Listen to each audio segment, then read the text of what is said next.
Buyback of shares. ഇന്ന് നമ്മൾ discuss ചെയ്യാൻ പോകുന്ന ടോപ്പിക്ക് ബൈബാക്ക് ഓഫ് ഷെയർസ് ആണ്. ബൈബാക്ക് ഓഫ് ഷെയർസ് പറയുന്നതിന് തൊട്ട് മുമ്പായിട്ട് ഇഷ്യൂ ഓഫ് ഷെയർസ് എന്താണെന്ന് നിങ്ങൾക്കറിയാം. എന്താണ്? ഒരു ഓർഗനൈസേഷൻ ക്യാപിറ്റൽ കോൺട്രിബ്യൂട്ട് ചെയ്യുന്നതിന് വേണ്ടിയിട്ട് പബ്ലിക്കിന് ഇഷ്യൂ ചെയ്യുന്നതാണ് ഷെയർ ക്യാപിറ്റൽ. ആ ഷെയർ ക്യാപിറ്റലിൽ തന്നെ ബൈബാക്ക് എന്ന് പറഞ്ഞു കഴിഞ്ഞാൽ ഇതിൻ്റെ നേരെ ഓപ്പോസിറ്റ് ആണെന്ന് നമുക്ക് പറയാം. അതായത് buyback of share means repurchase of its own shares by a company. Company അവരുടെ ഷെയർസ് തിരിച്ചു വാങ്ങുകയാണ് ഇതിൽ നടത്തുന്നത് ബൈബാക്ക് ഓഫ് ഷെയർസ്. വേറെ എന്തൊക്കെ കാര്യങ്ങളാണെന്ന് നമുക്ക് അടുത്തതായിട്ട് നോക്കാം. It is the process of buying of own shares by a company. നമ്മളുടെ കമ്പനിയുടെ അല്ലെങ്കിൽ സ്വന്തം കമ്പനിയുടെ ഷെയർസ് എന്ത് വാങ്ങാണ്? മാർക്കറ്റിൽ നിന്ന് തിരിച്ചു വാങ്ങുന്നതിനെയാണ് ബൈബാക്ക് ഓഫ് ഷെയർസ് എന്ന് പറയുന്നത്. It is A method of cancellation of share capital. ഇതിനെ നമുക്ക് വേണമെങ്കിൽ ഷെയർ ക്യാപിറ്റൽ ക്യാൻസലേഷൻ എന്ന് പറയാം. കാരണം ഷെയർ ഹോൾഡേഴ്സിന് അവരുടെ ക്യാപിറ്റൽ എമൗണ്ട് അല്ലെങ്കിൽ അവർ ഷെയർസ് വാങ്ങിയിട്ടുള്ള എമൗണ്ട് തിരിച്ചു കൊടുക്കുകയാണ് പബ്ലിക്കിൽ നിന്ന് ഷെയർസ് വാങ്ങിക്കൊണ്ട് നമ്മൾ ചെയ്യുന്നത്. അങ്ങനെയാണെങ്കിൽ ആ ഷെയർ ക്യാൻസൽ ചെയ്യുക എന്ന് വേണമെങ്കിൽ കൂടെ നമുക്ക് പറയാം. ഇത് ഇൻട്രൊഡ്യൂസ് ചെയ്തിട്ടുള്ളത് 1998 അതിനുവേണ്ടി ഇന്ത്യയിൽ ഒരു ഓർഡിനൻസ് പാസ്സാക്കി എന്നുള്ളതാണ്. ഇനി നമ്മൾ നോക്കുന്നത് കണ്ടീഷൻസ് ഓഫ് ബൈബാക്ക് ആണ്. എന്തൊക്കെ കണ്ടീഷൻസ് ഫുൾഫിൽ ചെയ്താലാണ് ബൈബാക്ക് ചെയ്യാൻ പറ്റുക നോക്കാം. A company should pass special resolution in general meeting ഓതറൈസിങ് the buyback. നമുക്കറിയാം, ഒരു ഓർഗനൈസേഷൻ കമ്പനിയിൽ ഏതെങ്കിലും തരത്തിലുള്ള ഡിസിഷൻ എടുക്കാന്നുണ്ടെങ്കിൽ ജനറൽ മീറ്റിംഗ് കണ്ടക്ട് ചെയ്യണം. അതിൽ നമ്മൾ ഒരു റെസൊല്യൂഷൻ പാസ്സാക്കിയിരിക്കണം. ഇവിടെ സ്പെഷ്യൽ റെസൊല്യൂഷൻ തന്നെ പാസ്സാക്കിയിട്ടാണ് നമ്മൾ ബൈബാക്ക് ഓതറൈസ് ചെയ്യുന്നത്. ഇങ്ങനെ ഒരു ഓതറൈസേഷൻ ഉണ്ടെങ്കിൽ മാത്രമേ കമ്പനിക്ക് ബൈബാക്ക് നടത്താൻ പറ്റൂ എന്നുള്ളതാണ് ഫസ്റ്റ് കണ്ടീഷൻ. രണ്ടാമതോ, buyback should be authorised by its articles of association. ഒരു ഓർഗനൈസേഷൻ്റെ ഇമ്പോർട്ടൻ്റ് ആയിട്ടുള്ള ഡോക്യുമെൻറ്റ്സ് ആണ് മെമ്മോറണ്ടം ഓഫ് അസോസിയേഷൻ, അതുപോലെ തന്നെ articles of association. Articles of അസോസിയേഷനിലെ കമ്പനി റിലേറ്റഡ് ആയിട്ടുള്ള എല്ലാ തരത്തിലുള്ള ഇൻഫർമേഷൻ ഇൻക്ലൂഡ് ചെയ്തിരിക്കുന്നത് നിങ്ങൾക്ക് അറിയുന്നതാണ്, നമ്മൾ പഠിച്ചും ചെയ്തതാണ്. അപ്പോൾ ഇതിൽ buyback should be authorised by its articles of association. അതായത് ആർട്ടിക്കിൾസ് ഓഫ് അസോസിയേഷനിൽ ബൈബാക്ക് നടത്താൻ കമ്പനിക്ക് പെർമിഷൻ ഉണ്ട് അല്ലെങ്കിൽ അതോറിറ്റി ഉണ്ടെങ്കിൽ മാത്രമേ ബൈബാക്ക് നടത്താൻ ഒരു ഓർഗനൈസേഷന് അല്ലെങ്കിൽ ഒരു കമ്പനിക്ക് പറ്റൂ എന്നുള്ളതാണ്. ഇത് കൂടാതെ buyback should not exceed. Buyback ഒരിക്കലും 25% ഒരു പെയ്ഡപ്പ് ക്യാപിറ്റലിൻ്റെ 25%, അതുപോലെ paid up capital and free reserve ഇതിൻ്റെ 25% കൂടുതൽ നമ്മൾ ഒരിക്കലും ബൈബാക്ക് നടത്താൻ പാടില്ല എന്നുള്ളതാണ്. Then buyback must be completed within 12 months from the date of passing special resolution. നമ്മൾ ആദ്യത്തെ പോയിന്റിൽ പറഞ്ഞു, ഫസ്റ്റ് പോയിന്റിൽ പറഞ്ഞിട്ടുള്ളത് എന്താണ്? ഒരു കമ്പനിയിൽ എന്ത് നടത്തണം എന്നുണ്ടെങ്കിൽ ബൈബാക്ക് നടത്തുന്നുണ്ടെങ്കിൽ കമ്പനി ഒരു സ്പെഷ്യൽ റെസൊല്യൂഷൻ പാസ്സാക്കിയിരിക്കണം. ആ സ്പെഷ്യൽ റെസൊല്യൂഷൻ പാസ്സാക്കിയിട്ട് വിത്തിൻ 1 month, അതായത് ഒരു വർഷത്തിനുള്ളിൽ തന്നെ ബൈബാക്ക് കമ്പനി നടത്തിയിരിക്കണം എന്നുള്ളതാണ് അടുത്ത കണ്ടീഷൻ. ദെൻ നെക്സ്റ്റ് കണ്ടീഷൻ പറയുന്നത് all the shares mean for buyback should be fully paid up. അതായത് ഫുള്ളി പെയ്ഡപ്പ് ആയിട്ടുള്ള ഷെയർസ് മാത്രമേ നമ്മൾ ബൈബാക്ക് ചെയ്യുന്നുള്ളൂ.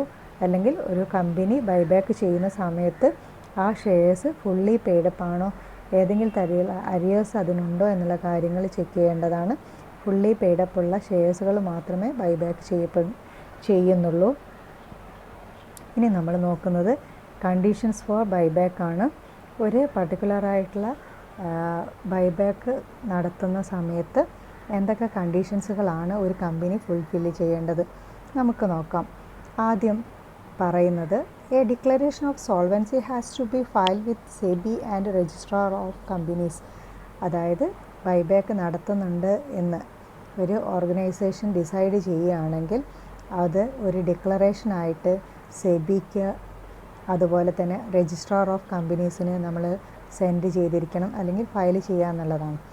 അത് കഴിഞ്ഞതിന് ശേഷം രണ്ടാമത് പറയുന്ന പോയിന്റ് നോക്കാം.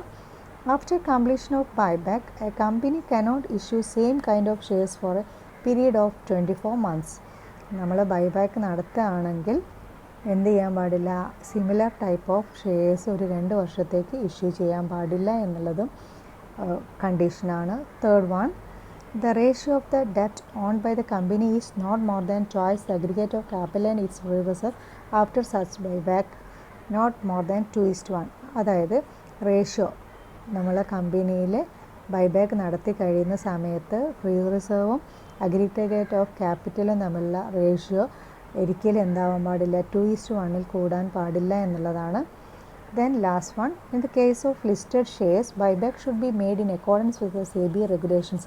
ലിസ്റ്റഡ് ഷെയർസ് എന്ന് പറഞ്ഞു കഴിഞ്ഞാൽ എന്താണ്, സെബിയിൽ രജിസ്റ്റർ ചെയ്ത് സെക്കൻഡറി മാർക്കറ്റിൽ അത് സെയിൽ നടന്നുകൊണ്ടിരിക്കുന്ന ഒരു ഷെയർസ് ആണെന്നുണ്ടെങ്കിൽ സെബി പറയുന്ന സ്റ്റോക്ക് എക്സ്ചേഞ്ചിൽ പാലിക്കപ്പെടേണ്ട എല്ലാ തരത്തിലുള്ള റൂൾസ് ആൻഡ് റെഗുലേഷൻസുകളും പാലിച്ചിട്ട് മാത്രമേ, അല്ലെങ്കിൽ അതിന് അനുസരിച്ച് മാത്രമേ നമുക്ക് ബൈബാക്ക് നടത്താൻ പറ്റുള്ളൂ എന്നുള്ളതാണ്. അപ്പോൾ കണ്ടീഷൻസ് 4. ഒന്ന്, സെബി ഫസ്റ്റ് വൺ പറയുന്നത് രജിസ്ട്രാർ ഓഫ് കമ്പനീസിനും അതുപോലെ സെബിക്കും ഒരു ഡിക്ലറേഷൻ നടത്തിയിരിക്കണം. അത് സോൾവൻസി ഡിക്ലറേഷനാണ്. അതുപോലെ രണ്ടാമതായിട്ട് പറയുന്നത് ബൈബാക്ക് നടത്തുകയാണെങ്കിൽ സിമിലർ ടൈപ്പ് ഓഫ് ഷെയർസ് നമ്മൾ 24 മന്ത്സിലേക്ക് ഇഷ്യൂ ചെയ്യാൻ പാടില്ല എന്നുള്ളത്. തേർഡ് വൺ, നമ്മളുടെ റിസർവ്സും ക്യാപിറ്റലും തമ്മിലുള്ള ratio not more than 2:1. Then last one, listed shares ആണ് ബൈബാക്ക് നടത്തുന്നുണ്ടെങ്കിൽ സെബിയുടെ ഗൈഡ് ലൈൻസ് ഫോളോ ചെയ്തിട്ട് മാത്രമേ ബൈബാക്ക് നടത്താൻ സാധിക്കുകയുള്ളൂ. ദെൻ റീസൺ ഫോർ ബൈബാക്ക്, എന്തുകൊണ്ടൊക്കെ ആയിരിക്കും നമ്മൾ ബൈബാക്ക് നടത്തുന്നത്?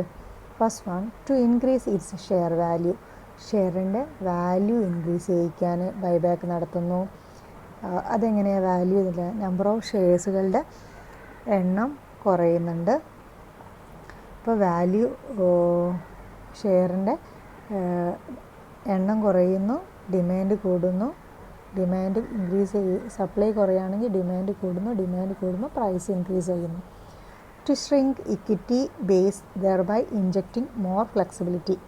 അതുപോലെ തന്നെ എന്ത് ചെയ്യുന്നത്, ഇക്വിറ്റി ഷെയർസുകളുടെ എണ്ണം കുറയ്ക്കാൻ സാധിക്കുന്നു, കുറച്ചുകൂടെ ഫ്ലെക്സിബിളായിട്ട് വർക്ക് ചെയ്യാൻ സാധിക്കുന്നു. അത് തേർഡ് വൺ പറയുന്നത് to return surplus cash to share ഹോൾഡേഴ്സിന് സർപ്ലസ് ക്യാഷ് പ്രൊവൈഡ് ചെയ്യുന്നതിന് വേണ്ടി ഹെൽപ്പ് ചെയ്യുന്നു. Next one, to support the share price during the periods of weakness. അതായത് ഷെയറിൻ്റെ പ്രൈസസ് വീക്കൻ ചെയ്ത് വരുന്ന സമയത്താണെങ്കിൽ പബ്ലിക്കിൽ നിന്ന് കമ്പനി തന്നെ ഷെയർ പർച്ചേസ് ചെയ്യുന്നു. അങ്ങനെ ഉണ്ടാകുന്ന സമയത്ത് ഷെയറിൻ്റെ പ്രൈസ് കുറച്ചുകൂടെ സ്റ്റെബിലൈസ് ചെയ്ത് നിർത്തിക്കൊണ്ടുപോകാൻ സാധിക്കുന്നു. കാരണം സപ്ലൈ കുറയുകയും ഡിമാൻഡ് കൂടുകയും ചെയ്യുകയാണെങ്കിൽ. Then to achieve an optimum capital structure. ഒരു ഒപ്റ്റിമം ക്യാപിറ്റൽ സ്ട്രക്ചർ അച്ചീവ് ചെയ്യുന്നതിന് വേണ്ടി ഹെൽപ്പ് ചെയ്യും. ഇനി നമുക്ക് നോക്കാം ഏതൊക്കെ സോഴ്സസിൽ നിന്നാണ് ഒരു ഓർഗനൈസേഷൻ ബൈബാക്ക് നടത്തുന്നത്. ഫസ്റ്റ് വൺ പറയുന്നത് ഫ്രീ റിസർവ്സ് ആണ്. കമ്പനീസിന് റിസർവ്സുകൾ ഉണ്ടെന്നുണ്ടെങ്കിൽ അത് യൂസ് ചെയ്തുകൊണ്ട് ബൈബാക്ക് നടത്താം. രണ്ടാമതായി പറയുന്നത് സെക്യൂരിറ്റി പ്രീമിയം അക്കൗണ്ട് യൂസ് ചെയ്തുകൊണ്ട് ബൈബാക്ക് നടത്താം. തേർഡ് വൺ പറയുന്നത് പ്രൊസീഡ്സ് ഓഫ് ഫ്രഷ് ഇഷ്യൂ. ബൈബാക്കിന് വേണ്ടിയിട്ട് നമുക്ക് പുതിയ ഷെയർസുകൾ ഇഷ്യൂ ചെയ്യാം. അങ്ങനെ ഉണ്ടാകുന്ന സമയത്ത് ശ്രദ്ധിക്കേണ്ടത് no buyback of any shares or security shall be made out of the proceeds of earlier issue of the same kind of shares or same kind of security. Same kind of ഷെയർസോ same kind of സെക്യൂരിറ്റീസോ ആയിരിക്കരുത് എന്നുള്ളതാണ്. If equity shares to be bought back, preference shares or debentures may be issued for buyback. അതായത് ഒരേ തരത്തിലുള്ള ഷെയർസുകൾ issue ചെയ്തുകൊണ്ടായിരിക്കരുത് നമ്മൾ buyback നടത്തേണ്ടത്. അതിലാണ് പറയുന്നത് പ്രിഫറൻസ് ഷെയർസ് ആണ് നമ്മൾ ബൈബാക്ക് നടത്തുന്നതെങ്കിൽ നമുക്ക് ഡിബെഞ്ചേഴ്സ് വേണമെങ്കിൽ ഇഷ്യൂ ചെയ്തുകൊണ്ട് ക്യാഷ് കളക്ട് ചെയ്യാം. അതിൽ നിന്നും നമുക്ക് പ്രിഫറൻസ് ഷെയർസ് ബൈബാക്ക് നടത്താം. ഇനി പറയുന്നത് അഡ്വാൻറ്റേജസ് ഓഫ് ബൈബാക്ക് ആണ്. ഇത് കമ്പനിയുടെ ക്യാപിറ്റൽ റീസ്ട്രക്ചർ ചെയ്യാൻ ഹെൽപ്പ് ചെയ്യുന്നുണ്ട്. നെക്സ്റ്റ് വൺ, ഒരു ഏർണിങ്സ് പെർ ഷെയറിൽ ഷെയറുകളുടെ എണ്ണം കുറയുന്ന സമയത്ത് ഒരാൾക്ക് കിട്ടുന്ന പ്രോഫിറ്റ് കൂടുതലാണ്. അതാണ് ഏണിങ്സ് പെർ ഷെയർ പറയുന്നത്. It helps in repaying the surplus cash to share ഹോൾഡേഴ്സിന് സർപ്ലസ് ആയിട്ടുള്ള ഫണ്ട് റീപേ ചെയ്യുന്നതിന് വേണ്ടി ഹെൽപ്പ് ചെയ്യുന്നു. അതുപോലെ മാർക്കറ്റ് വാല്യൂ ഇൻക്രീസ് ചെയ്യുന്നതിന് വേണ്ടി ഹെൽപ്പ് ചെയ്യുന്നു. ഇനി ഡിസഡ്വാൻറ്റേജസ് നോക്കാം. It may be use for manipulating the share prices. ചില സമയത്ത് ഷെയർ പ്രൈസസ് മാനിപ്പുലേറ്റ് ചെയ്യുന്നതിന് വേണ്ടിയിട്ട് ഈ ഒരു ബൈബാക്ക് യൂസ് ചെയ്യാം. നേരത്തെ പറഞ്ഞല്ലോ, ഷെയറിൻ്റെ പ്രൈസസ് ഇൻക്രീസ് ചെയ്യിക്കുന്നതിന് വേണ്ടിയിട്ട് ഇങ്ങനെയുള്ള ഒരു ബൈബാക്ക് വേണമെങ്കിൽ നടത്താം.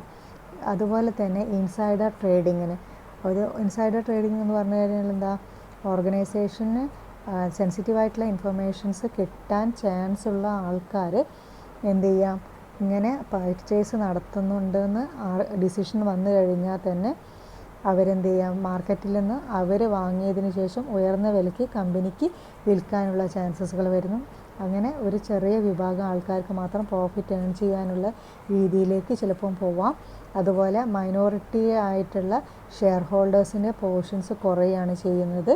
അതായത് മൈനോറിറ്റി ഇൻട്രസ്റ്റ്, അവരുടെ വോട്ടിംഗ് റൈറ്റിൽ വ്യത്യാസങ്ങൾ വരാം. അപ്പോൾ മാനേജ്മെൻറ്റിലെ ഡിസിഷനിലൊന്നും ഇവർക്ക് ഇമ്പോർട്ടൻസ് ഇല്ലാതാവാം. It implies undervaluation of companies. ചില സമയത്ത് കമ്പനീസിൻ്റെ സ്റ്റോക്കിൻ്റെ അണ്ടർ വാല്യൂഷൻ വരാം. Then there is no scope for expansion because of the use of money for buyback shares. നമ്മൾ റിസർവ്സും പ്രീമിയവും ഒക്കെ നമ്മൾ എന്തിനു വേണ്ടി യൂസ് ചെയ്തു, എക്സിസ്റ്റിംഗ് ആയിട്ടുള്ള ഷെയർ ഹോൾഡേഴ്സിൽ നിന്ന് ഷെയർസ് റീപർച്ചേസ് ചെയ്യുന്നതിന്, അതിനെയാണല്ലോ നമ്മൾ ബൈബാക്ക് എന്ന് പറയുന്നത്. ഇതിന് വേണ്ടി യൂസ് ചെയ്യുന്നത് കൊണ്ട് തന്നെ കമ്പനിക്ക് റിസോഴ്സുകളൊന്നും എക്സ്പാൻഷൻസിന് അവൈലബിൾ ആവുന്നില്ല. ഇനി നമ്മൾ ലാസ്റ്റായിട്ട് പറയുന്നത് മെത്തേഡ്സ് ഓഫ് ബൈബാക്ക് ആണ്. 2 രീതിയിൽ നമുക്ക് ബൈബാക്ക് നടക്കാം. ഒന്ന് buyback from tender offer, second one buyback from open market. എന്താണ് ബൈബാക്ക് ഫ്രം ടെൻഡർ ഓഫർ എന്ന് നോക്കാം. അതുപോലെ under this method shares are bought back from existing shareholders on a proportionate basis.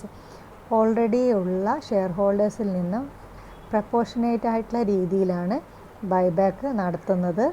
Company should publish all material information regarding the buyback in national daily news paper. ഇങ്ങനെ ഒരു buyback നടത്തുന്നുണ്ട് എന്നുള്ള കാര്യം company news പേപ്പേഴ്സിൽ publish ചെയ്തിരിക്കണം. അതുകൂടാതെ തന്നെ ഒരു letter മെമ്പേഴ്സിന് send ചെയ്തിരിക്കണം. ഇതുകൂടാതെ ഒരു എസ്ക്രോ അക്കൗണ്ട്, അതായത് കമ്പനിയുടെ ഡീലിങ്സ്, ബൈബാക്ക് ഡീലിങ്സ് നടത്തുന്നതിന് വേണ്ടിയിട്ട് ഒരു സെപ്പറേറ്റ് അക്കൗണ്ട് തന്നെ ഓപ്പൺ ചെയ്യുന്നുണ്ട്. അതിനെ വിളിക്കുന്ന പേരാണ് എസ്ക്രോ അക്കൗണ്ട്. ഇനി നമ്മൾ ടെൻഡർ ഓഫറിൽ അടുത്തതായിട്ട് എന്തൊക്കെയാണ് ചെയ്യേണ്ടത്? Escrow means escrow account open ചെയ്യണമെന്ന് പറഞ്ഞു. ആ എസ്ക്രോ അക്കൗണ്ട് എന്ന് പറഞ്ഞു കഴിഞ്ഞാൽ ഒരു കോൺട്രാക്റ്റ് ആണ് വിത്ത് എ തേർഡ് പേഴ്സൺ. ഒരു പർട്ടിക്കുലർ ആയിട്ടുള്ള തേർഡ് പേഴ്സൺ ആണ് മിഡിൽ മാൻ ആയിട്ട് നിൽക്കുന്നത്. To perform its obligation under the scheme of buyback. ബൈബാക്കിലുള്ള എല്ലാ തരത്തിലുള്ള ഒബ്ലിഗേഷൻസും മീഡിയേറ്ററിലൂടെയാണ് നടത്തപ്പെടുന്നത്. കമ്പനി അതുപോലെ ഷെയർ ഹോൾഡർ ഇവർക്ക് മീഡിയേറ്ററായിട്ട് ഒരാൾ പെർഫോം ചെയ്യുന്നു. അതാണ് എസ്ക്രോ എന്ന് പറയുന്നത്. ഒരു കോൺട്രാക്റ്റാണ്. The company has to deposit 25% of total amount payable on buyback up to 100 crores plus 10% amount payable exceeding 100 crores. അതായത് ഒരു ബൈബാക്ക് നടത്തുന്ന സമയത്ത് കമ്പനി എത്ര എമൗണ്ടാണോ പേയ്മെൻറ്റ് നടത്തുന്നത് അതിൻ്റെ 25% ഒരു അക്കൗണ്ടിൽ ഡെപ്പോസിറ്റ് ചെയ്തിരിക്കണം. ഇതെന്തിനാണെന്ന് വെച്ചാൽ ഷെയർ ഹോൾഡേഴ്സിൻ്റെ ഷുവറിറ്റിക്ക് വേണ്ടിയിട്ടാണ്. അവർക്ക് പണം കൊടുക്കും എന്നുള്ള കാര്യങ്ങൾക്ക് ഷുവറിറ്റിയാണ്. അതാണ് 25%. കമ്പനി ഫിനാൻഷ്യലി സ്ട്രോങ് ആണ്. അതുകൊണ്ട് തന്നെ ബൈബാക്ക് നടത്തുന്ന സമയത്ത് കൊടുക്കുന്നതിൻ്റെ 25% ആദ്യം തന്നെ എന്ത് ചെയ്യണം, ഡെപ്പോസിറ്റ് ചെയ്യുന്നു. ദെൻ 100 crores, ഇനിയിപ്പോൾ എന്താണ് 100 crores ആണെങ്കിൽ plus 10% amount payable exceeding 100 crores. 100 crores exceed ചെയ്യുകയാണെങ്കിൽ 10% കൂടുതൽ ഇൻവെസ്റ്റ് ചെയ്യുന്നുണ്ട്. This amount will be return to the company after completion of all obligations. എന്ത് ചെയ്യുന്നു, എല്ലാ തരത്തിലുള്ള ഒബ്ലിഗേഷൻസും കഴിഞ്ഞാൽ ഈ ഫണ്ട് കമ്പനിക്ക് തിരിച്ചെടുക്കാം. ദെൻ നെക്സ്റ്റ് പറയുന്നത് മെത്തേഡ്സ് ഓഫ് ബൈബാക്കിൽ ഓപ്പൺ മാർക്കറ്റാണ്. A company can buy back its shares from the open market also. ഇങ്ങനെ ഒരു ടെൻഡർ ഓഫർ ഒന്നും ക്രിയേറ്റ് ചെയ്യേണ്ട ആവശ്യമില്ല. കമ്പനിക്ക് വേണമെന്നുണ്ടെങ്കിൽ ഡയറക്റ്റ്ലി സാധാരണ ആൾക്കാർ ഷെയർസ് സ്റ്റോക്ക് എക്സ്ചേഞ്ചിൽ നിന്ന് പർച്ചേസ് ചെയ്യുന്നത് പോലെ തന്നെ എവിടെ നിന്നും വാങ്ങാം, ഓപ്പൺ മാർക്കറ്റിൽ നിന്നും വാങ്ങാം.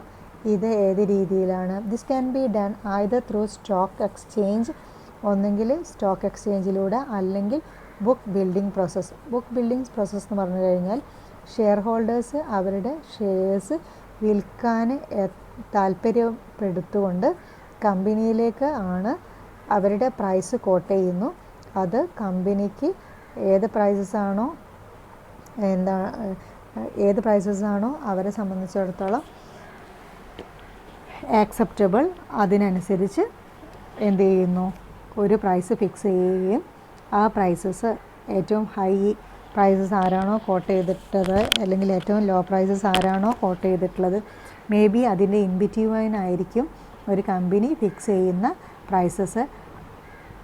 ഷെയർ ഹോൾഡർക്ക് ആക്സെപ്റ്റബിൾ ആണെങ്കിൽ ആ പ്രൈസ് ഫിക്സ് ചെയ്യുന്നു.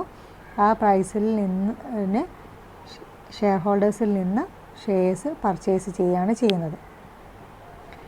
ദെൻ അതിനുള്ള ജേണൽ എൻട്രീസ് അല്ലെങ്കിൽ അക്കൗണ്ടിങ് ട്രീറ്റ്മെൻറ്റ് നമുക്കൊന്ന് പരിചയപ്പെടാം. ഫ്രഷ് ഷെയർസ് ഇഷ്യൂ ചെയ്യുകയാണ് ബൈബാക്കിനെങ്കിൽ bank account debtor to share capital. Then free റിസർവ്സിൽ നിന്നാണ് നമ്മൾ ബൈബാക്ക് നടത്തുന്നതെങ്കിൽ reserves account debtor to capital redemption reserve CRR. Then accounting treatment shares bought back ചെയ്യുന്ന സമയത്ത് ഇനി പാറിനാണ്, അതായത് ഫേസ് വാല്യൂവിനാണ് ബൈബാക്ക് എങ്കിൽ share capital account debtor to bank. പ്രീമിയത്തിനാണെങ്കിൽ share capital account debtor security premium reserve account debtor to bank.